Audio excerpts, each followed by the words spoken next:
cru bon en préambule de vous rappeler ce que c'était que la maladie chronique, puisqu'il n'y a pas de définition consensuelle, mais ouais, il y a beaucoup de définitions qui s'accordent à dire que c'est un état pathologique et physique, mais aussi qui peut être psychologique ou cognitif, qui est durable. C'est vraiment plusieurs mois, 3 mois, avec un retentissement sur la vie quotidienne. Donc soit un retentissement fonctionnel ou social, soit un retentissement parce qu'il y a une dépendance vis-à-vis d'un médicament, d'un dispositif, ou une nécessité de soins. Et c'est éventuellement la surveillance, et c'est en ça que le cancer est considéré comme une maladie chronique, au-delà de la guérison. On y reviendra. Les maladies chroniques, elles sont incluses dans les handicaps, avec une définition qui a émergé dans les années 80 et consolidée en 2001, qui sont les déficiences et leurs conséquences en termes de limitation d'activité et de restriction de participation. On voit que c'est super large et qu'à l'heure actuelle, les handicaps, ça inclut tout ça, dont les maladies chroniques et dont le cancer, mais aussi évidemment le handicap moteur, les handicaps sensoriels, le handicap psychique et le handicap intellectuel. Alors, quelques chiffres de prévalence, sans vous taper sur la tête, mais on n'a pas de registre qui nous dit combien il y a de maladies chroniques, de combien de jeunes avec des maladies chroniques, en France. On peut prendre les données, autodéclarées, donc sur les enquêtes, en classe HBSC, et là, on voit qu'on est à 18, ce qui est à peu près le chiffre qu'on voit dans les séries internationales. Mais en autodéclaré, on a un petit peu de tout, et on peut prendre aussi, des données plus brutes qui sont les données de porteurs de maladies rares, 3%. 3% de jeunes qui ont des affections de longue durée, donc les prises en charge à 100%. On sait qu'il y aura 0,25% des moins de 15 ans qui auront un cancer un jour. 3% encore des bénéficiaires de l'allocation d'aide à l'enfant handicapé, et environ 3% qui ont une déficience intellectuelle sévère. Pour les DI légères, on est plutôt autour de 10-20.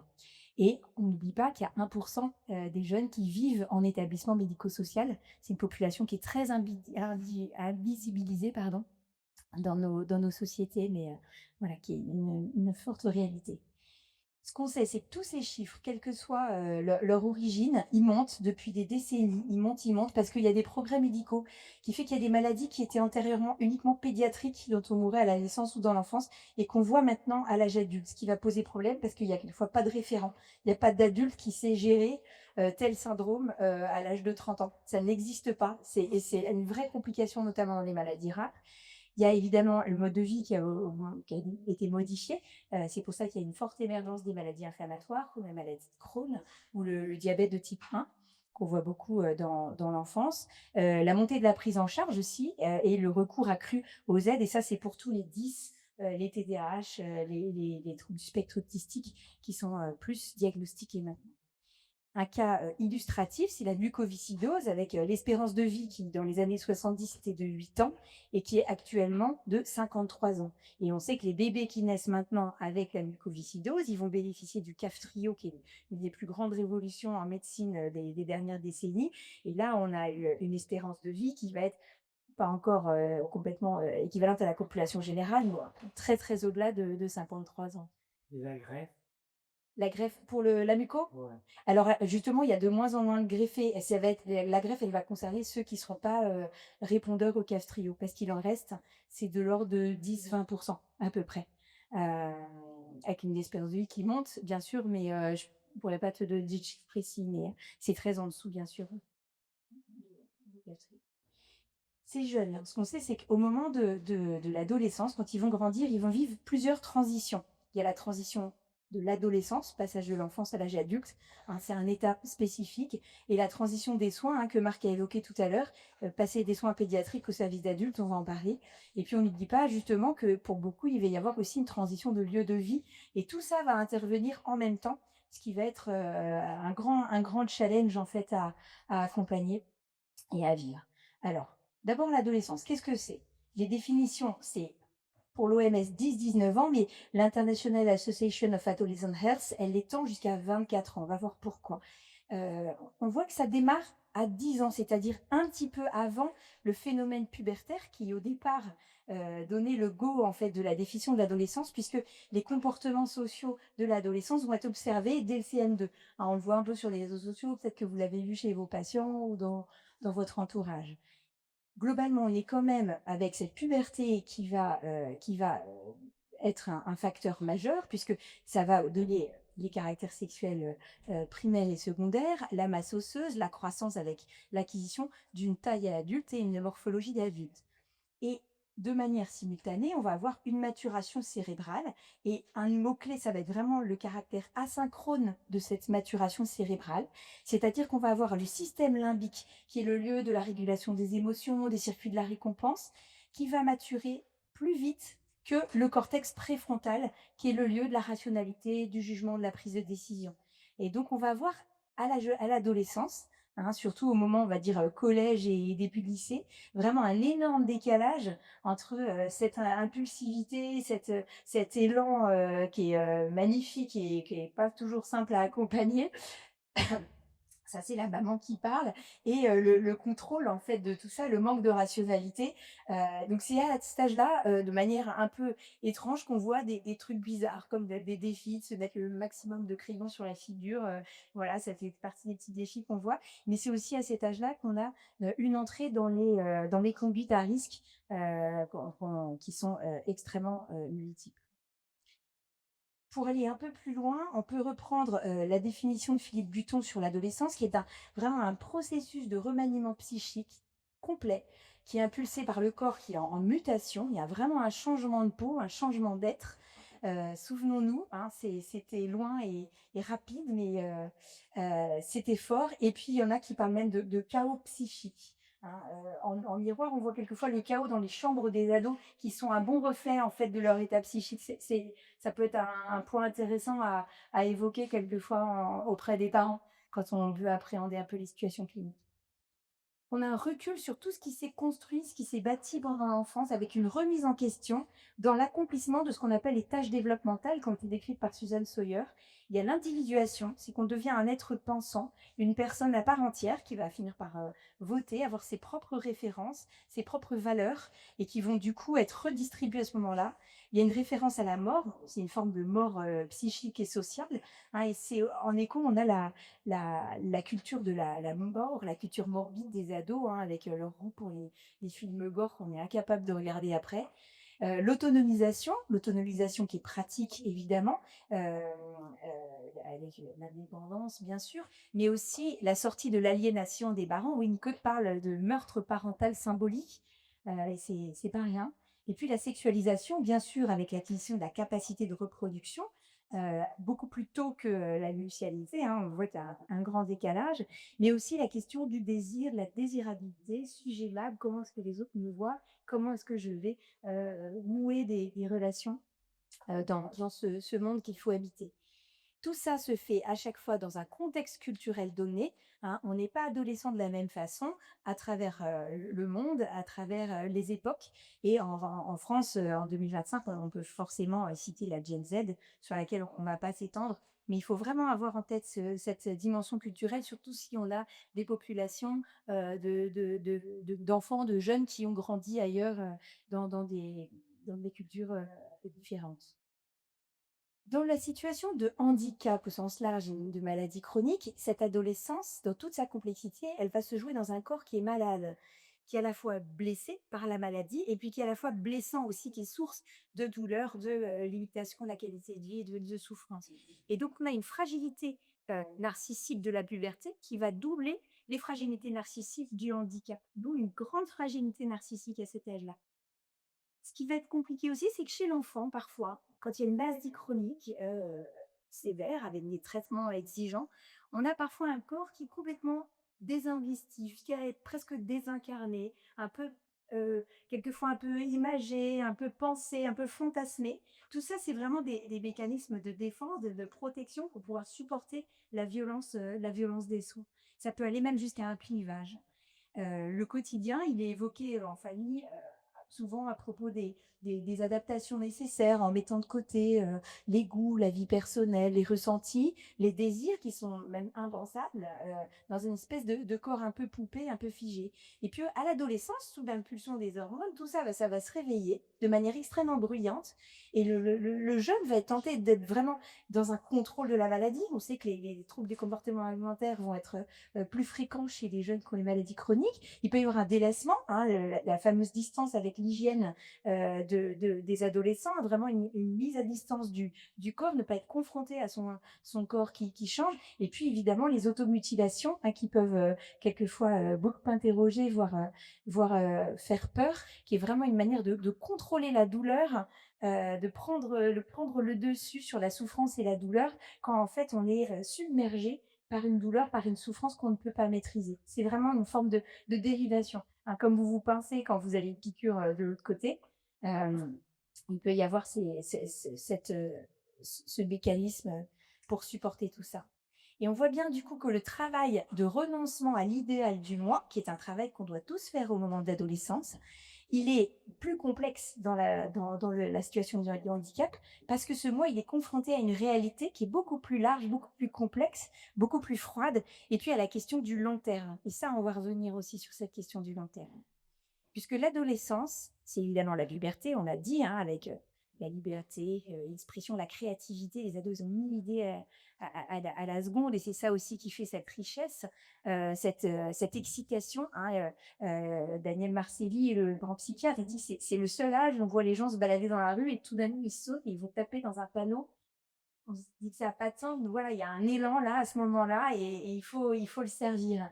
Et c'est aussi l'âge du temps présent. Tout est urgent, c'est tout de suite, c'est maintenant, on vit là, on se dit, mais attends, on va préparer ton sac pour dans 2 jours, à l'hiver. Non, non, c'est tout de suite maintenant, on est vraiment en stylo. Et on veut être normal. Il y a même des tutos pour ça, on veut être comme les autres, tout pareil, se fondre dans la masse et en même temps, de temps en temps, avoir des petits élans créatifs avec plus ou moins de succès. Et dans la maladie chronique, on a vraiment des choses qui sont complètement antinomiques. On a l'atteinte à l'intégrité du corps, évidemment, avec l'atteinte à l'image de soi, les contraintes, la dépendance à un médicament, à des personnes, les privations de liberté qui vont être plus ou moins visibles par les autres, et la confrontation au long terme, puisqu'on va nous parler des menaces pour la santé, des menaces pour la vie. Et donc ça, et sur les rêves d'être parent, les rêves d'avoir ta métier. Et ça se fait de manière beaucoup plus, toutes ces questions, elles vont être beaucoup plus précoces et beaucoup plus saillantes dans les situations de maladie chronique. Donc c'est ce qui explique aussi ce développement très particulier des jeunes qui sont confrontés à la maladie et au handicap. On pourrait se dire, bon, bah, on a imaginé comme ça, on sait que ça va être un peu comme ça, et en fait c'est comme ça. C'est qu'ils vont passer par des phases extrêmement variées, des phases d'acceptation, de super énergie, de compliance, voire même de repli sur soi, de désincarnation. Et puis en même temps, quelquefois, il y a les phases de colère, de refus, d'inobservance totale. Et ça, c'est très angoissant pour les parents et même pour les soignants. C'est vraiment quelque chose qu'il faut entendre et nommer. Voilà, et avec cette idée que bon an, mal an, le développement se fait jusqu'à ce qu'on espère, ce qu'on vise. C'est pas l'acceptation. Il y a des associations de patients qui disent on n'accepte jamais l'inacceptable. C'est vraiment l'autonomisation pratique et l'autonomisation psychique par rapport aux parents et par rapport à un système. Euh, voilà, et la réappropriation voilà, de la maladie qui est en fait ajouté un élément de la vie, mais qui n'est pas un élément de la construction du soi. C'est vraiment quelque chose qui est à côté. Donc il y a moi, la personne, la maladie, et puis les projets. Les projets, on voit bien qu'on a parlé du projet de soins, mais évidemment, les projets, ils englobent toute la vie, euh, puisqu'il y a les projets professionnels, et on sait que les gens qui ont des maladies chroniques vont avoir plus de mal à avoir un diplôme à niveau éducatif, familial et plus familial. Ils vont être plus enclins à avoir des difficultés financières, à avoir des difficultés à faire des emprunts plus tard. Le permis de conduire, la législation s'y assouplit, mais il y a quand même des maladies qui sont moins compliquées notamment dans l'inutility, dans certains handicaps. Comment on voyage quand on fait 12 heures de vol pour partir en vacances, ou comment on part en Erasmus quand on a besoin d'acquiller les injections régulières. Donc ça se pense aussi. Comment on fait la fête, comment on gère l'alcool, les substances, le manque de sommeil, la littératie dure, les discours d'amour, les questions de sexualité et les questions affectives. Donc tout ça, la maladie, elle est partout en fait. Elle est partout, donc elle est dans toutes ces questions. Un petit truc sur la déficience intellectuelle, heu, parce qu'il est possible que vous ayez des jeunes qui soient, porteurs de déficience. En fait, le processus adolescent, il est le même. On passe par les mêmes étapes avec, les mêmes enjeux. Mais néanmoins, il est souvent plus tardif. Alors il y a beaucoup de maladies, chroniques dans lesquelles on a des pubertés précoces ou plus fréquemment des pubertés retardées. Mais dans la déficience intellectuelle, c'est souvent, par exemple, un petit peu retardé. Mais c'est aussi un processus qui est plus long. Et donc, ce qui va accentuer encore plus le décalage. C'est-à-dire qu'à 30 ans, on va avoir encore plus un décalage de maturité. Il y a une conscience de ce décalage, ce qui va impacter l'estime de soi. C'est vraiment quelque chose qu'il faut avoir en tête.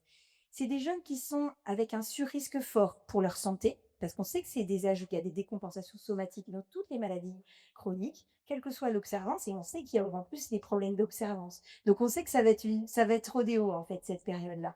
Il y a des comorbidités psychiatriques, notamment des troubles anxieux, les troubles du comportement alimentaire qui vont apparaître à ce moment-là, et puis les conduites à risque. Les conduites à risque, on pense tout de suite aux consommations, évidemment, alcool, tabac, cannabis, les nouveaux produits de synthèse. Mais il y a aussi la sexualité à risque, hein, les sexualités très précoces, les sexualités non protégées, les multipartenaires.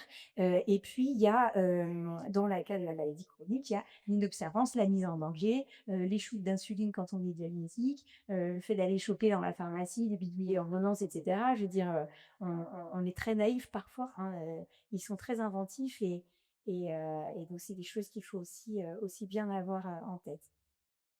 Ce risque en santé, il est aggravé par la difficulté d'expression du besoin, hein, notamment dans les situations post-relationnelles, mais aussi quand on a peu accès au verbe, à la conceptualisation, mais aussi la complexification de la mise en sens du handicap et de la représentation des éprouvés. En fait, quelquefois, les jeunes qui ont des déficiences intellectuelles, encore plus que les jeunes valides, ils ont des difficultés à dire, ben, j'ai senti ça, je me suis senti comme ça, j'ai senti que la personne s'opposait, je me suis sentie bloquée, et cetera. Donc ça, c'est vraiment des choses sur lesquelles on peut les aider à verbaliser, hein. Et il y a beaucoup de choses de la filière déficience, la filière maladie rare déficience, qui crée pas mal de supports de discussion comme ça, qui permettent vraiment de mettre du sens, de mettre des mots et du coup de pouvoir ensuite, mieux exprimer le besoin. Bah, oui, tu as besoin d'agir orthophoniste, ça te saoule, mais tu vois que là, il y a une difficulté et c'est important de continuer. Les violences sexuelles, hein, c'est des jeunes, enfants et ados qui vont être, 4, à 5 fois plus victimes de violences sexuelles. On rappelle que tout handicap, c'est 3 fois plus que la population générale, dans lequel il y a déjà un sous-diagnostic. Donc c'est vraiment, en fait, ça c'est un coin de la tête en permanence à avoir. Des violences sexuelles qui sont expliquées, par la difficulté à penser le consentement, à sentir, l'intention de la personne, à sentir aussi, à pouvoir dire non, à pouvoir penser le non et pouvoir le dire. Et puis la la situation de captivité aussi, hein, de ces enfants, de ces ados parfois, qui sont vraiment, très en difficulté sur le plan, moteur notamment, et donc qui vont être, vraiment des proies, choisies. Il y a une limitation de l'autonomie fonctionnelle évidemment, mais aussi sociale, hein. On rappelle que c'est souvent les parents qui sont mandataires, hein, une mesure de justice, une mesure de protection juridique et c'est pas rien en termes d'intrusion dans l'intimité, de son enfant qui devient adulte, hein. C'est quelque chose, là encore qu'il faut avoir en tête, notamment sur les situations d'accompagnement de la vie affective et sexuelle. Je m'étendrai pas sur ces questions parce que c'est extrêmement large, mais on pourrait y revenir si ça vous intéresse. Le challenge de l'inclusion scolaire et professionnelle aussi, je ne vais pas m'étendre, mais on sait qu'il y a des efforts, hein, qui sont faits notamment depuis la loi, de 2005 dont on vient de fêter les 20 ans, mais la route est encore, vraiment très, très longue avec un accès à l'emploi qui est plus difficile et puis un focus de l'entourage sur les notions de capacité, hein, sur les notions de compensation du handicap pour faire un peu comme si, au maximum comme si on était valide, quitte à occulter en fait, les possibles, notamment dans la créativité et ça, c'est vrai que, justement, les soignants, de toutes approches, ont vraiment une carte à jouer là-dessus pour quoi pouvoir faire émerger aussi des projets et des pans de la personnalité des jeunes, qui restaurent, l'estime de soi. Particularité du cancer, je ne pouvais pas dire à Raphaël, sans parler de ça, avec une hypermaturité, hein, de ces jeunes qu'on voit dans beaucoup de maladies chroniques, mais qui est liée, bah, à la confrontation à la question de la mort très vite, la douleur aussi, hein, le ressenti dans son corps et puis les connaissances médicales, hein. C'est des jeunes qui savent quelquefois, ça peut être même un mécanisme de défense, ils connaissent plein de choses, sur, des choses complexes. Ça peut donner une vraie résilience, une vraie force. Ah, ça vous l'avez certainement vu et observé, mais ça peut donner aussi beaucoup de troubles anxieux qui sont quelquefois pas très bien visibles, les troubles dépressifs aussi, hein, chez l'adolescent comme chez le jeune adulte, c'est pas évident à dépister, hein. On a toujours une image de quelqu'un d'un peu éteint, un peu ralenti et tout ça, ça peut être très masqué et c'est là que les psychologues nous aident beaucoup, les psychiatres, à décrypter un peu ces situations sur lesquelles on a des doutes. Une moindre insouciance et on voit bien que c'est très antinomique avec la notion d'adolescence et parfois même un vrai clivage, ce qui va compliquer en fait l'adhésion aux soins. Comment faire adhérer à les soins du corps quand en fait on ne pense pas le corps dans son entièreté? Donc avec, des situations comme dans beaucoup de maladies chroniques, on a des situations qui sont, un peu, presque psychotiques en fait de découpage et là, il y a vraiment besoin d'un accompagnement. L'impact du cancer et des soins, il est global bien sûr et qui peut donner un sentiment de fragilité physique avec, les déficits immunitaires, perte de cheveux, cicatrices, l'aspect infantile, la petite taille finale, ou temporaire. Tout ça, c'est des atteintes à l'image, corporelle. L'impact social, hein, il y a des jeunes qui ont été pendant des mois, dans une bulle, de manière extrêmement isolée. Avec un retard parfois dans la prise d'autonomie, mais avec les parents et avec les pères, mais un retard à la socialisation. C'est des jeunes quelquefois, quand il y a eu des traitements de très longue durée, ils ont du mal à se faire des copains, à comprendre les voilà, il y a un train de retard en fait et donc on a besoin de les aider à décrypter les situations, à se poser, à mettre en mots. Et puis, l'impact scolaire évidemment qui est, interrompu même il y a des énormes efforts qui sont faits avec l'école et l'hôpital, hein, qui a permis vraiment de normaliser beaucoup de parcours et ça, on peut vraiment saluer les efforts. On pointe toujours du doigt les dysfonctionnements du système et je suis la première à le faire, mais là, sur l'école et à l'hôpital, il y a vraiment beaucoup de choses qui ont été faites. Ce qu'on a vu aussi dans les grandes cohortes, qui sont suivies à l'IGR, notamment, pour les jeunes qui ont eu les jeunes adultes qui ont eu des cancers dans l'enfance, c'est qu'il y a probablement un report sur les activités intellectuelles, avec du coup un niveau de diplôme qui est supérieur à ce qui est attendu compte tenu du niveau d'éducation parentale, par exemple. Hein, puisque c'est des jeunes, on voit ça aussi dans la greffe rénale, c'est des jeunes qu'on va sentir un peu fragiles dans leur corps et qu'on va pas forcément orienter sur des activités sportives, et cetera, qui vont être plus isolés aussi socialement, donc qui vont plus bosser et pour lesquels il va y avoir, peut-être cette hypermaturité qui va jouer et qui va les aider à accéder à un niveau de diplôme supérieur. Alors on pourrait dire que c'est une bonne nouvelle, mais il faut que ce soit quand même en congruence avec des appétences profondes et un projet de vie profond. Ah ouais, pas d'en faire des sages savants. Il y a évidemment la question de la guérison ou de la rémission complète, hein. Ça, j'ouvre une question, mais à laquelle, vous avez dû, déjà, réfléchir peut-être tous ensemble. Un retour à la vie d'avant, bah, c'est pas vraiment possible puisqu'il y a la question des séquelles et beaucoup ont des séquelles et ça aussi, c'est une population qui est invisibilisée, des séquelles orthopédiques notamment. Et l'incertitude du long terme en termes de deuxième cancer ou de complications des traitements qui va faire qu'il y a un suivi nécessaire et donc même si on reprend une vie normale, en fait, on sait et qu'il y a une rémission complète, que ce premier cancer, il n'est plus là. Il y a quand même un suivi à long terme qui va donner un état et je reprends l'expression de Georges Canguilhem, qui traverse le temps et qui parle d'un état qui est ni normal ni pathologie, en fait. On n'est ni malade ni non malade, un petit peu dans un entre-deux et il y a des travaux récents qui montrent que dans la mucoviscidose, avec cette révolution du castrio dont on a parlé et dans la drépanocytose où il commence à y avoir des greffes, de moelle osseuse qui permettent justement la guérison de la drépanocytose, il y a cette dimension un peu révolutionnaire qui les met aussi dans un état qui est assez similaire. Alors la transition pédiatrie-service d'adulte, heu, donc on a dit que c'était le changement évidemment de local, hein, qu'on passe chez les grands et qu'on a vu qu'il y a de plus en plus de jeunes qui vont vivre cette expérience. Ça va être une période compliquée. Pourquoi? Parce que pour un tiers d'entre eux, il va y avoir un décrochage des soins. Ils vont arrêter les soins, quelles que soient les séries. Ça peut même monter à 50 dans certaines séries, heu et heu et pourquoi? Alors la transition, donc On a vu donc 2 tiers à peu près, il y a un succès de la transition. Un succès de la transition, c'est quoi? C'est qu'ils ont un suivi qui continue 2 ans après le départ de la pédiatrie. Alors, certains auteurs proposent la qualité de vie, mais c'est vraiment le fait d'être inclus dans un parcours de soins, quel que soit l'état de santé, qui va définir la qualité de la transition. Ça paraît hyper bas de gamme, on se dit: «En fait, c'est pas le sujet, il faut qu'il soit bien intégré et cetera». N'empêche que le fait qu'il décroche pas, hein, qui raccroche après une petite période de pause qui est quand même extrêmement fréquente, plus de la moitié, hein. Ça va permettre en fait de s'appuyer, de faire une alliance thérapeutique et de pouvoir construire un projet de soins et un projet de vie. Donc ça va être ça l'objectif en fait. Ça, c'est vraiment des travaux consensuels et des forces de consensus il y a quelques années et ça a été repris vraiment partout au niveau international. Le décrochage des soins, ça va faire qu'il y a des complications de court terme, des décompensations de la maladie, hein, les jeunes ont des acidocétoses, diabétiques, des poussées de maladies de Crohn, beaucoup de crises d'épilepsie. Le rejet du greffin, hein, et c'est pas des histoires rares malheureusement et on sait combien c'est lourd un parcours de greffe. Et puis une surmortalité qui est vraiment documentée à cet âge-là, dans beaucoup de maladies chroniques.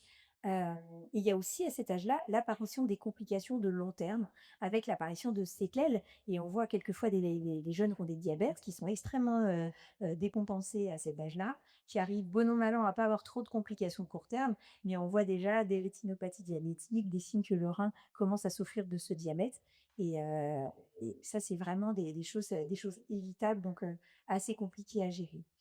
Plus de recours aux urgences et il y a beaucoup de jeunes qui sont arrivés la première fois en âge adulte, dans les services d'adultes par le biais des urgences et vous êtes tous allés aux urgences adultes et c'est quelquefois un peu raide comme climat, un accueil qui est pas toujours simple.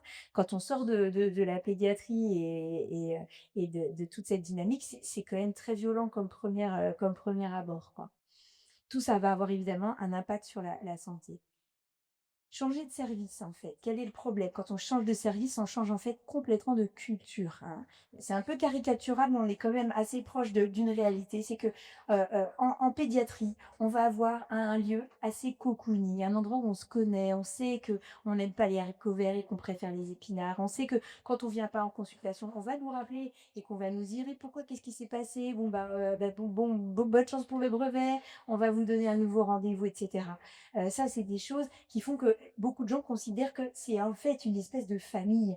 C'est vraiment le terme qui est utilisé par beaucoup de parents avec une dimension vraiment affective.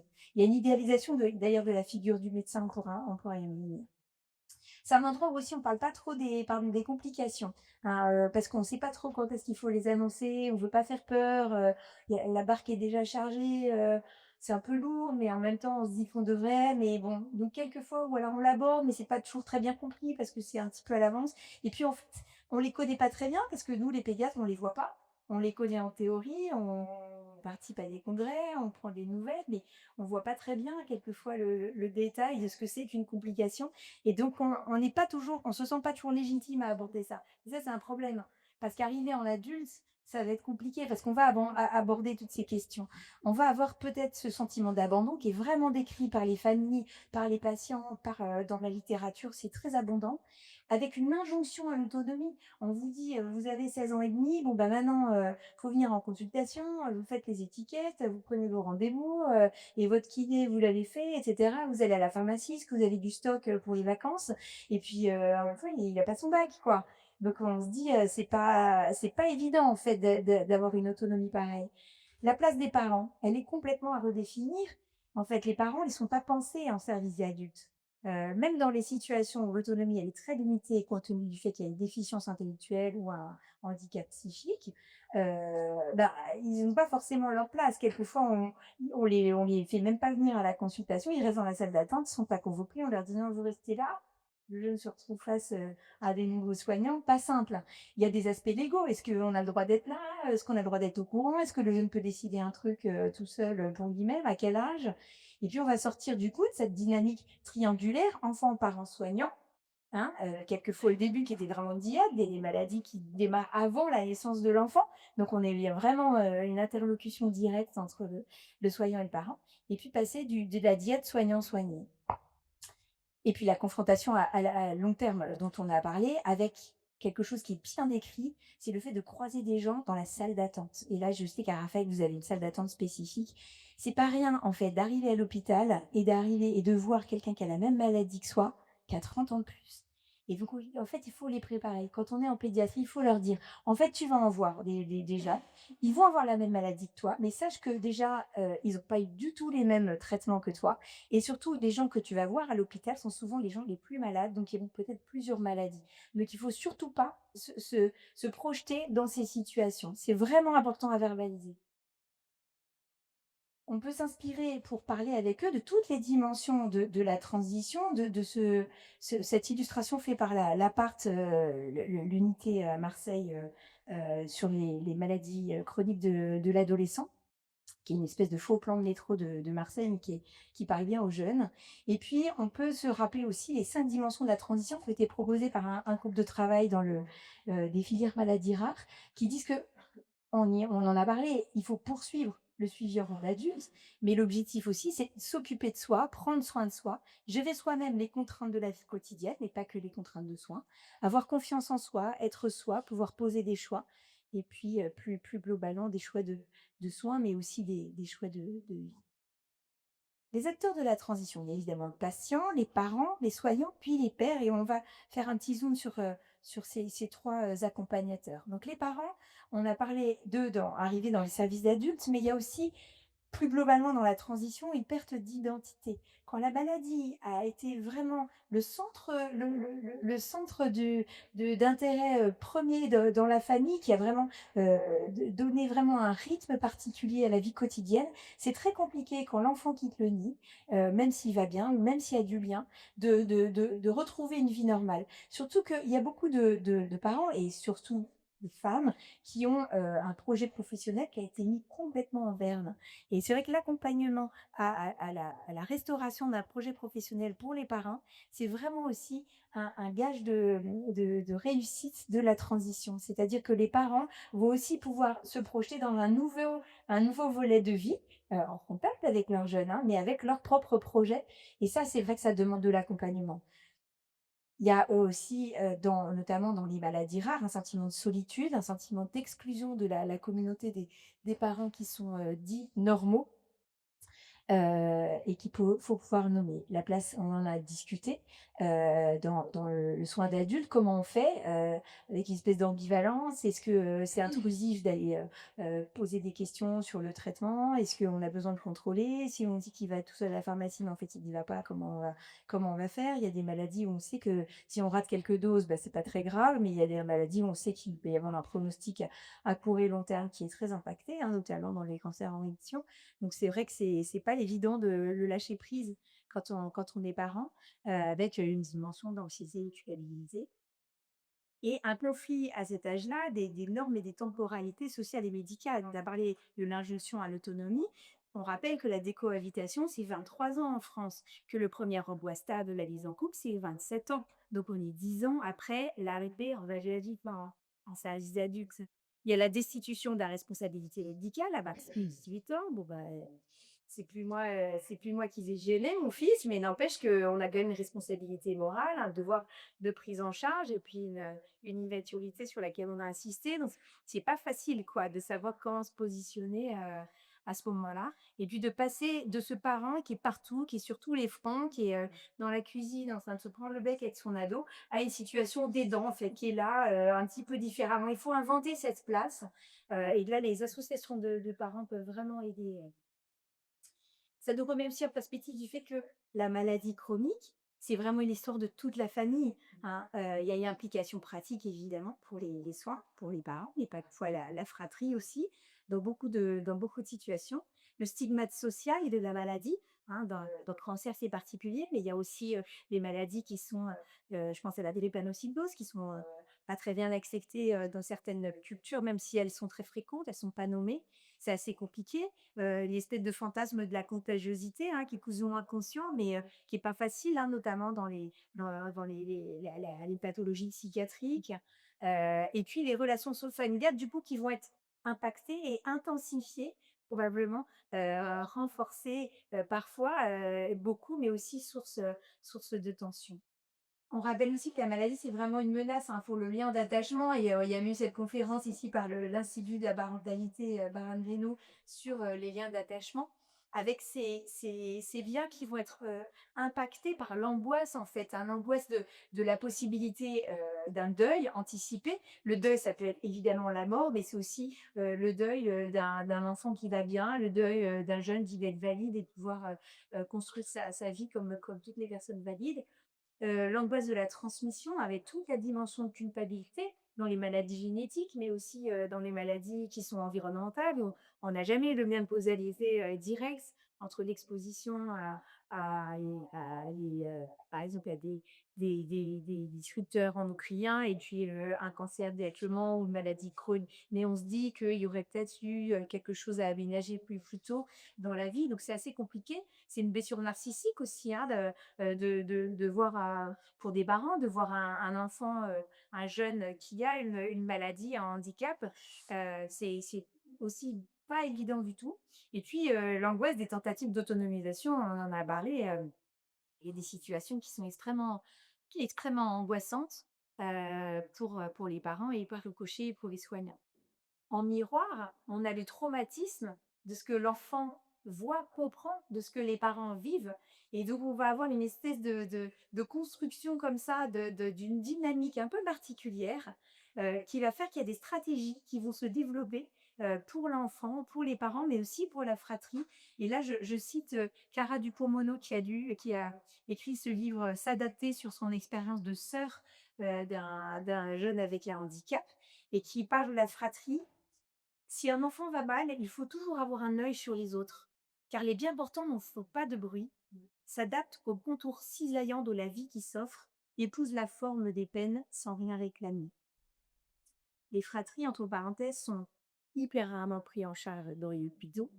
Qu'est-ce que c'est? Il y a trop de choses, à gérer, on n'a pas les moyens, c'est pas pensé. Il y a aussi une question de légitimité, hein. On a quelquefois du mal à accompagner déjà les parents parce que, reconnaître qu'en tant que frère ou sœur, on a été impacté et qu'on a besoin d'un accompagnement, ça peut être, vécu comme une minimisation de la souffrance, de la personne qui est porteuse de la maladie ou du handicap et ça, c'est vraiment des choses sur lesquelles on peut travailler et les réaliser et l'Institut Raphaël a peut-être vraiment des cartes à jouer sur cette population, comme dans certaines associations de patients, mais il y en a très peu qui font ça encore. Tout va aussi dépendre de l'importance, de la capacité pardon, des parents à maintenir un lien à ce moment-là, un lien avec vraiment un amour inconditionnel de parents et on sait qu'il y a des moments ça pique, mais c'est vrai qu'il faut vraiment verbaliser, être présent, être là, ne pas lâcher, quelles que soient les périodes parce que ça va être vraiment un facteur, vraiment décisif pour l'avenir du bébé. Maintenant les pairs, un tout petit mot, parce que les pairs, c'est un facteur de sociabilisation, et d'acquisition des compétences psychosociales, hein, dans la maladie chronique comme dans la population valide et puis de construction de la personnalité, complémentairement à la famille, hein. C'est-à-dire disons qu'il va y avoir un relais dans ce 2e cercle, on sort du cercle familial pur pour aller avec les pairs et ça peut être un soutien et dans les programmes entre pairs, là, c'est les programmes dans la maladie de Crohn et puis, l'association AIDA que vous connaissez sans doute, et qui peuvent être vraiment des soutiens très forts et des points de rencontre. Mais parfois les relations sont subies, hein, collège, lycée, voisinage et puis là, il y a des discriminations qui sont beaucoup plus fortes même dans les handicaps invisibles, sur pour les jeunes qui ont des maladies chroniques. Un petit mot sur la visibilité des handicaps, hein. Vous avez vu, peut-être passer ce chiffre de 80 des handicaps sont invisibles. Un chiffre qui est difficilement vérifiable, mais on voit que, on est quand même pas très loin et que dans les 20 de visibilité, il y a de la visibilité évidemment directe, mais il y a aussi de la visibilité indirecte avec, une déficience intellectuelle qui va se révéler quand on va commencer à discuter, ou l'absentéisme scolaire qui va révéler quelque chose qui serait absent, visuellement. Je vous renvoie aux propositions de Pauline Racah là qui a créé cette association, Grow No Fight et qui amène les porteuses de maladies chroniques, impactantes et qui fait des dessins, avec un style un peu naïf et sur le ce que vit une personne qui a un handicap invisible et ça parle beaucoup aux jeunes. Il y a des petites BD, il y a pas mal de choses. C'est une association qui est très dynamique. Je vous engage à suivre sur les réseaux. Cette notion de visibilité, elle renvoie aussi à une notion, la notion de stigmate, c'est-à-dire ce qui se voit dans le regard de l'autre, de ce qu'on peut vivre. Et dans le handicap visible, il va y avoir une discrimination d'emblée du jeune. En fait, la maladie, elle va être présente dès le début dans la relation. Dans le handicap invisible, ce qui va être compliqué, c'est qu'elle va être absente et qu'on sait qu'elle est potentiellement révélée à un moment, à la faveur d'un événement de vie ou d'une confidence. Et ça va rendre le jeune complètement discréditable. Et ce qui est compliqué, c'est que ça va forcer les adolescents à développer des stratégies pour masquer, parce qu'ils veulent être comme les autres, on l'a dit tout à l'heure. Et c'est source en fait de difficultés supplémentaires dans la façon de tisser des relations sociales. Ça renvoie aussi aux questions, d'appartenance à un groupe ou à un jeu, par exemple à un IME, pour les personnes en handicap mentaux, on me fait devenir un Raphaël, parce que ça va renvoyer à la notion d'identité. Ça veut dire qu'on est malade et bien qu'on vient. Et donc ça, on n'en veut pas à l'adolescence. Et on voit la difficulté, et ça, c'est un truc qu'on voit, mais dans tous les congrès, dans toutes les discussions on a un mal fou à recruter des ados dans tous les programmes, qui sont faits, par les institutions, par les soignants, par les professionnels. Parce qu'en fait, le fait de participer, c'est reconnaître qu'on a ce besoin et donc cette identité, c'est prendre acte, en fait. Donc à moins de personnes entrées dans une association, il y en a qui ça servait vachement bien pour les vendre, pour des projets hyper waouh, c'est compliqué. Les soignants maintenant, on reprend les objectifs vraiment de la transition pour savoir comment, en tant que soignant, on doit se positionner. Quels sont les objectifs? Savoir-faire. Savoir-faire, c'est savoir faire seul ou savoir assister. C'est-à-dire qu'on n'est pas obligé, quand on est jeune adulte, de savoir tout faire dans la gestion des soins. C'est vachement compliqué, même à nos âges.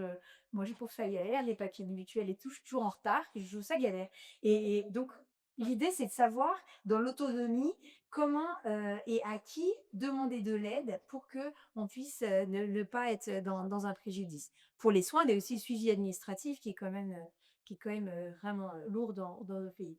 Savoir exprimer ses besoins, seul face à des soignants, pas évident quand on a 17, 18, même 22 ans, avec des gens. Les consultations en dialectologie d'adultes à Michaud, il y a pourtant une vraie culture adolescent et c'est 2 fois 15 minutes dans l'année. D'accord, pour une maladie chronique où en fait, entre 17 et 25 ans, ils vont avoir une vie qui va être bouleversée, sur tous les plans. Vous imaginez bien qu'il va falloir qu'ils dégainent les sujets d'intérêt pour pouvoir dire: «Ah ben, oui, moi je veux partir en Erasmus, est-ce que si je tombe enceinte, c'est la galère? Est-ce que je sais pas quoi, un traitement, est-ce que j'ai droit à une pompe?» et cetera. Vous imaginez le temps que monter, quoi. Savoir mobiliser les ressources, mais encore faut-il les connaître, hein, les ressources sociales, les ressources psy.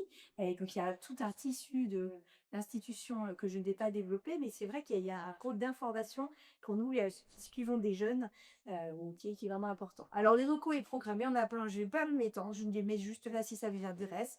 Il y a notamment des programmes de transition step by step qui ont été développés un peu à travers l'Europe et qui proposent un accompagnement vraiment sur mesure et on aura bientôt, fini, avec cette diapo qui reprend vraiment les différents volets de la transition pédiatrie, transfert et soins d'adultes. On doit associer l'ado à toutes les étapes, à dans une approche globale, développementale, multidisciplinaire et puis les parents.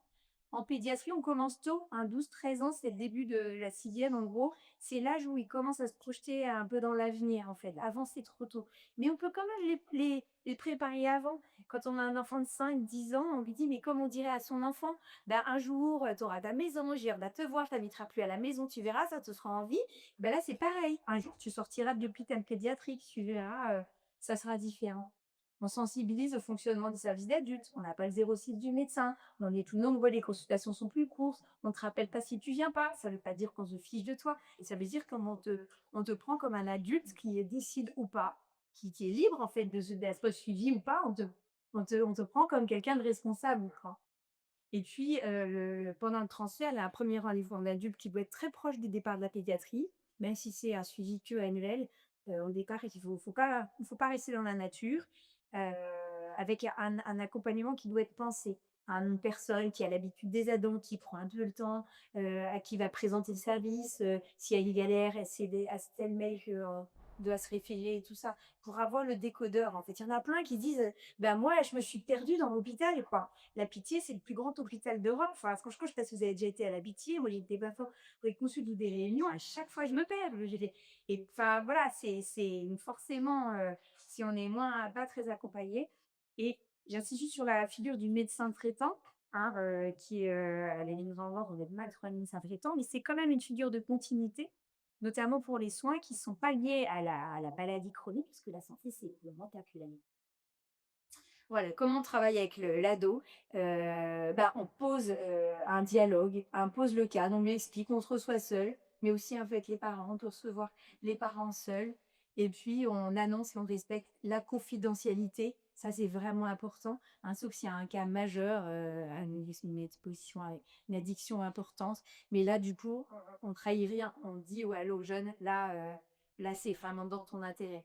On tutoie, on vous voit, ça dépend, il y a pas de règle, hein, il faut s'adapter à chaque situation, à chaque culture, hein, c'est vrai que et là, voilà, des outils, je m'étendrai pas, mais je cite juste la checklist AIDS qui permet d'avoir en tête tous les domaines de la vie, qu'il faut aborder tôt ou tard dans les consultations et les tous les outils, Santé BD notamment, c'est vachement bien fait, qui un support de discussion dans la déficience intellectuelle. Voilà, et puis tous ces petits tips qui permettent, quand les jeunes n'ont pas envie de parler, de dire: «Oh bah, où t'en es avec la maladie?» Un truc qui marche très bien, c'est la charge mentale. C'est les jeunes qui disent: «Ah ouais, non, ça va, non, ça va, ça démarre où? On sait pas». Bon, les charges mentales, c'est-à-dire à combien de pourcents de temps tu penses à ta maladie? «Oh ça va, non, 80». Bon, alors à 80, bon, alors vas-y, voilà, c'est quoi les 80? C'est quand? Ah, on décortique. Ah bah oui, bah moi, c'est quand je joue au McDo avec des copains. Moi, c'est pendant les vacances. Ça, c'est vraiment avec les vacances, les cicatrices et tout. Et là, on tire des fils, en fait. Parce que voilà, c'est vraiment des petits tips et tout. Et la maladie comme un bagage aussi super simple. Si ta maladie, c'est un bagage, c'est quoi? C'est un truc lourd, pas lourd, tu le portes comment? Tu peux le poser, tu peux l'oublier, tu es obligé tout le temps de l'avoir sur toi. Ça fait partie de toi, ou en fait, c'est à côté. Et ça, c'est vraiment intéressant. Et le Bob Tree était un petit peu dans cet esprit un peu plus compliqué. Je vous laisserai regarder l'évaluation interactive qui permet de voir comment le jeune se positionne. C'est bien fait. Voilà, la posture du soignant d'ado, l'écoute active, le non-jugement dans la communication non violente, hein, on est vraiment des outils. L'entretien motivationnel qui est au cœur de la philosophie de la médecine de l'adolescent, la souplesse de l'humour. Et on n'oublie pas, en fait, que nous, quand on voit des ados, on se voit toujours comme ça, un peu cool et tout. Et en fait, ils nous voient comme des gros boomers. Et donc, il faut pas, l'idée, c'est pas d'être potes, d'essayer de les séduire, de parler comme eux, de connaître tous les codes et tout. On s'en fiche. Évidemment, c'est pratique de connaître un peu leur vocabulaire, mais on n'est pas là pour être copains. Et voilà, en termes d'éducatrice, je pense que c'est aussi là ce que vous avez dit. On est, voilà, on a une position d'adulte, cadrant, étayante, et c'est ça aussi qu'ils viennent chercher. Ouais, je voulais juste là-dessus sur les ressources en France. Il y a les espaces de soins que là où je travaille à devenir un Robert adopté, qui sont des espaces de transition. Le dispositif Goaja que vous connaissez sans doute, qui est vraiment de grande qualité. Les filières santé maladie rares qui ont un site qui est très bien fait et spécifique sur la question de la transition avec beaucoup, beaucoup de ressources. Les outils d'aide à la décision, on avait validé il y a quelques années des questionnaires d'aptitude à la transition pour aider en fait à faire un support de discussion et de voir si c'est le moment ou pas de passer. Les fiches en FALC, je ne sais pas si vous connaissez le FALC, c'est, une façon d'écrire qui s'appelle, facile à lire et à comprendre. C'est un code en fait, linguistique et visuel heu, qui permet d'adapter des documents pour qu'ils soient très faciles à comprendre pour, des personnes qui ont des déficiences intellectuelles, mais qui servent aussi pour des personnes qui maîtrisent pas le français. Et donc il y a une fiche, spéciale transition, mais ils ont beaucoup, beaucoup d'outils. Vous tapez, un outil, le FAD pour, je sais pas moi, un domaine dans lequel vous travaillez, et ça permet vraiment d'avoir un quand on n'a pas les bons mots, quand on ne sait pas expliquer, voilà, d'avoir des trucs à transmettre aux gens.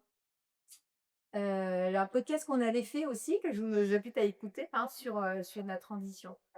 Il y a 2 saisons maintenant, et puis des petites vidéos, notamment les vidéos parents en transition qu'on a sorties l'année dernière sur, comment les parents vivent cette transition, et qui est pas que médicale. Et si vous voulez vous former, donc il y a des DU, des formations, et je vous renvoie à ces deux sites, le site adomed.fr qui permet de voir l'actualité en santé de l'ado, et médecinado.org où il y a beaucoup de boîtes à outils, de questionnaires, de choses comme ça, voilà. Et puis la Société française de santé l'ado, qui propose 2 fois par an des séminaires, des congrès qu'on organise et qui sont toujours de grande qualité, très interdisciplinaires.